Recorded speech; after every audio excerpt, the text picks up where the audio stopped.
to book readings, and today I'll be reading Goosebumps, A Most Wanted, Night of the Puppet People by R.L. Stine. Remember to give this video a like and a thumbs up. When I'm reading the book, the screen will be black, so expect it. Alright, let's get into the book. Prologue, 7 years ago. Chapter 1. Jenny, don't fight with your brother. It's your birthday, Mrs. Renfro said. But he took the candy bar I wanted, Jenny cried. Did not. Ben squeezed the miniature Snickers bar in his fist. He made his mean face at Jenny. Mrs. Renfro sighed. She blew a strand of blonde hair off of her forehead. Why don't you two share it? You're twins. You should share everything. Ben never shares anything, Jenny pouted. She made a wild whip for the candy bar in her brother's hand, but he snatched it away from her. Get your own, stinkhead. Ben, don't call names on your birthday. You're 5 now. You have to act more like a gentleman. No, I don't, Ben insisted. I don't even know what that means. Mrs. Renfro had to laugh. She brushed a hand through Ben's curly brown hair. Ben was stubborn, but he knew how to make her laugh. Mom, don't laugh. He isn't funny, Jenny said.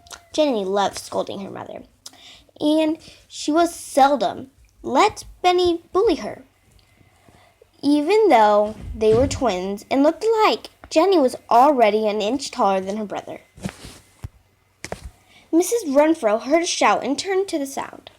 All around the living room, the 5-year-old party guests were smearing chocolate on their cheeks and chins. I guess the little candy bars were a bad idea, Mrs. Renfro thought. I should have bought M&Ms. She pushed her way through the room.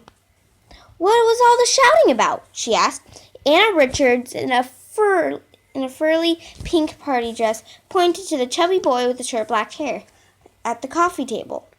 Jonathan spilled his apple juice, she reported. He's a klutz. Mrs. Renfro squinted at her. Anna, where did you learn that word? From Sesame Street. Jonathan Sparrow lived across the street. He and Benny and Jenny had playdates all the time. Now he was staring at a dark, wet spot on the front of his denim overalls. Don't worry about it, Mrs. Renfro said. It'll dry. I spilled it on the table, too, Jonathan said, avoiding her eyes. She hurried to the kitchen to get paper towels. On her way back to the living room, the man with a long white beard stopped her.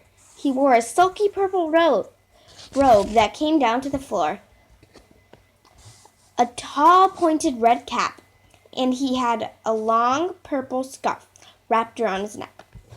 Is it time for the show? He asked. Mrs. Renfro nodded. Good idea. Before it gets really messy in here. 5-year-olds love chocolate, he said, scratching his head. She sighed. I never should have given it to them. She waved the paper towels. First, let's mop up the spill. Then we'll get started. She hurried back to the living room. She glimpsed Jenny sitting cross-legged on the floor. Jenny had 3 candy bars in her lap. She always found a way to beat Ben. Where was Ben? Wrestling on with the red-haired boy from his kindergarten class. Let's all sit on the boy. Hurry, she shouted. Everyone sit down and face the fireplace. We have a surprise with you. They were excited about the surprise, but it still took 10 minutes to get everyone seated. Quiet, everyone, Mrs. Renfro said. Be quiet. You don't want to miss the fun. Ben and Jenny couldn't wait to find out what the surprise was. Mrs. Renfro smiled at their eager faces. What a great idea it was to have this show, she thought. Mrs. Renfro didn't know the horror was about to begin. Thank you so much, everyone, for following along the prologue, aka Chapter 1. So remember to like and subscribe. Thank you, and bye-bye.